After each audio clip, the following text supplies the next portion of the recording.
નમસ્કાર ખેડૂત મિત્રો, કિસાન સંઘ એટલે કે ખેડૂતો સાથેની અને ખેડૂતો માટેની આ ચેનલમાં હું એજે શિયાળ આપ સર્વ ખેડૂત મિત્રોનું હાર્દિક સ્વાગત કરું છું।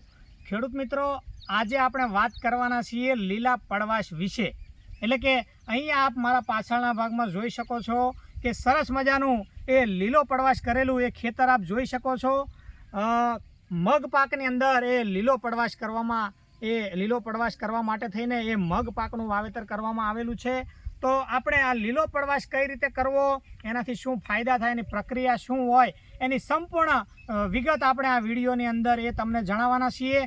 તેના માટે ખાસ કરી અને અંત સુધી એ અમારી સાથે બન્યા રહેજો। તો ખેડૂત મિત્રો, સૌથી પહેલાં આપણને જણાવી દઉં કે લીલો પડવાશ એટલે શું।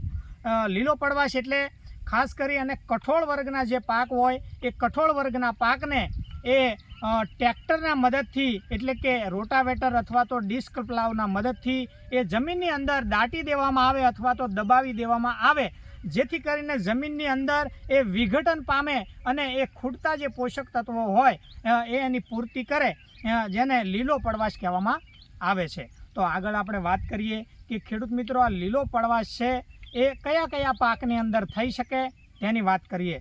તો ખાસ કરી અને લીલો પડવાશ છે કઠોળ વર્ગના પાકનો થઈ શકે। તો એમાં કયા કયા પાકનો સમાવેશ થાય છે? તો સૌથી પહેલાં એ મગ પાક તમે લઈ શકો, તેમજ એ અડદ પાક પણ પસંદ કરી શકો છો, તેમજ ગવારનો પણ સમાવેશ થાય છે, અને એ શણનો સમાવેશ થાય છે, ઈક્કડનો સમાવેશ થાય છે, તેમજ અન્ય એ કઠોળ વર્ગના પાકનો તમે એ આ લીલો પડવાશ તરીકે ઉપયોગમાં લઈ શકો છો। તમે કોઈ પણ પાક પસંદ કરી શકો છો। હવે એ પાકની પસંદગી કર્યા બાદ આગળ વાત કરીએ તો આની કાર્ય પદ્ધતિ શું હોય છે તેની આપણે એ વાત કરીએ। તો ખેડૂત મિત્રો, ખાસ કરી અને તમે કોઈ પણ કઠોળ વર્ગનો પાક અડદ હોય, મગ હોય, શણ હોય કે ઈક્કડ હોય, એની પસંદગી કર્યા બાદ એને ખાસ કરી અને એને પૂંખીને અથવા તો છાંટીને એનું વાવેતર કરવામાં આવે છે। ખાસ કરી અને ચોમાસાની અંદર એ આનું વાવેતર કરવામાં આવે છે। એનું વાવેતર કર્યા બાદ એ 45 દિવસે અથવા તો એના જે ફૂલ આવવાની અવસ્થા હોય એ પહેલાં એ આ લીલો પડવાશ તૈયાર થઈ જાય છે અને એ એનો લીલો પડવાશ તરીકે તમે એનો ઉપયોગ કરી શકો છો। તો ખેડૂત મિત્રો, તમે આ પૈકી કોઈ પણ એ કઠોળ વર્ગનો પાક પસંદ કરી શકો છો। પાક પસંદગી કર્યા બાદ તમે એ 45 દિવસનો પાક થઈ જાય, તેમજ ફૂલ આવવાની અવસ્થા હોય તેના પહેલાં એ તમે ટ્રેક્ટરની મદદથી એટલે કે ડિસ્ક પ્લાવ હોય અથવા તો રોટરી હોય, રોટાવેટર હોય, જેને કટર પણ કહેવામાં આવે છે, એ કોઈ પણ સાધનની મદદથી એ તમે એને 45 દિવસ બાદ એ જમીનની અંદર દબાવી દેવામાં આવે છે। એને દબાવી દઈ અને એ શું કામગીરી કરે છે જમીનની અંદર અને એના ફાયદાઓ શું હોય છે તેની એ તમને વાત કરી દઉં। તો ખાસ કરી અને જમીનની અંદર એ જે કાંઈ એ ખૂટતા પોષક તત્વો હોય તેની પૂર્તિ કરે છે, તેમજ ખાસ કરી અને આ જે કઠોળ વર્ગનો પાક હોય તેના જે એ મૂળ હોય તેની અંદર એ રાઇઝોબિયમ નામના જે બેક્ટેરિયા હોય એ ખાસ કરી અને નાઇટ્રોજનનું સ્થિરીકરણ કરે છે હવામાંથી। અહીંયા આપ જોઈ શકો છો કે આ એ મગનો પાક છે, એનો આપણે છોડ એ છૂંટી અને અહીંયા આપ જોઈ શકો છો કે આ નાઇટ્રોજનનું સ્થિરીકરણ કરી અને આ રાઇઝોબિયમની જે અહીંયા આપ ગાંઠ જોઈ શકો છો। તો આ રીતે એ કઠોળ વર્ગના પાકને જે મૂળની ગંડિકાઓ કહેવામાં આવે છે, આ મૂળની ગંડિકાઓની અંદર એ હવામાનના નાઇટ્રોજનનું સ્થિરીકરણ કરી અને એ જમીનને એ નાઇટ્રોજન પૂરો પાડે છે। ત્યારબાદ ખેડૂત મિત્રો, તમારી જમીનને એ આ લીલો પડવાશ છે એ પોચી અને ભરભરી રાખે છે। ત્યારબાદ એ ખાસ કરી અને તમારી જમીનને પોચી અને ભરભરી રાખે છે, તેમજ લીલો પડવાશ કરવાથી તમારી જમીનની જે નિતાર શક્તિ હોય એમાં વધારો થાય છે, તેમજ તમારી જમીન છે એ સુધરે છે।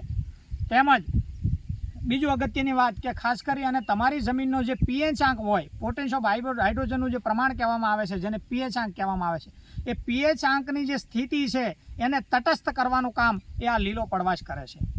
બીજું કે ખાસ કરી અને એ હવામાંનો જે નાઇટ્રોજન છે એનું એ વગર ખર્ચે એ આ છોડ એ ડાયરેક્ટ હવામાંથી નાઇટ્રોજનની એ સ્થિરીકરણ કરી અને એની મૂળની ગંડિકાઓ દ્વારા એનો જ્યારે લીલો પડવાશ કરવામાં આવે એટલે કે જમીનની અંદર એને દાબી દેવામાં આવે ત્યારે એ નાઇટ્રોજનની એ પૂર્તિ એ આ કઠોળ વર્ગનો પાક એ કરતો હોય છે। બીજા એ સિવાય લીલો પડવાશ કરવાથી ઘણા બધા ફાયદાઓ આ સિવાય પણ એ ખેડૂત મિત્રો છે. બીજું ખાસ કરી અને આના અંદર એ ફક્ત તમારે લીલો પડવાશ કરવામાં ફક્ત એ એટલી જ તમારે મહેનત રહેશે કે ટ્રેક્ટરની મદદથી તમારે એ થોડો સમય કાઢી અને એ ટ્રેક્ટરની મદદથી એને જમીનની અંદર એ દાબી દેવાનું છે. ત્યારબાદ કોઈ પણ પાકનું વાવેતર તમે કરો છો જેના અંદર એ ખાસ કરીને નાઇટ્રોજનની પૂર્તિ કરશે, તમારી જમીનને એ ભરભરી રાખવાનું કામ કરશે, તેમજ એ જમીનને સુધારવાનું કામ કરશે. જમીનની અંદર એ જે સેન્દ્રીય પદાર્થ છે એનું જે એ પ્રમાણ વધારવાનું કામ એ આ લીલો પડવાશ કરશે. ખેડૂત મિત્રો, તમને જણાવ્યા મુજબના તમને અનુકૂળ હોય તેવા કોઈ પણ એ શણ હોય, ઈકડ હોય કે કોઈ પણ મગ હોય, અડદ હોય, એ ગવાર હોય, કોઈ પણ એક કઠોળ પાક તમે તમારી એ પસંદગી કરી અને એનું વાવેતર કરી શકો છો.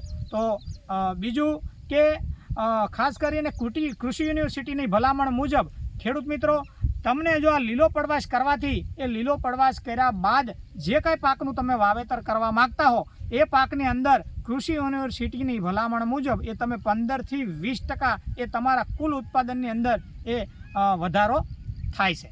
તો ખેડૂત મિત્રો, આ વાત થઈ લીલો પડવાશની.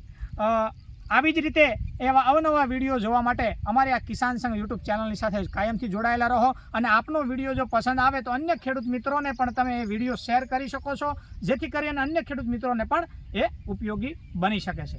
આભાર.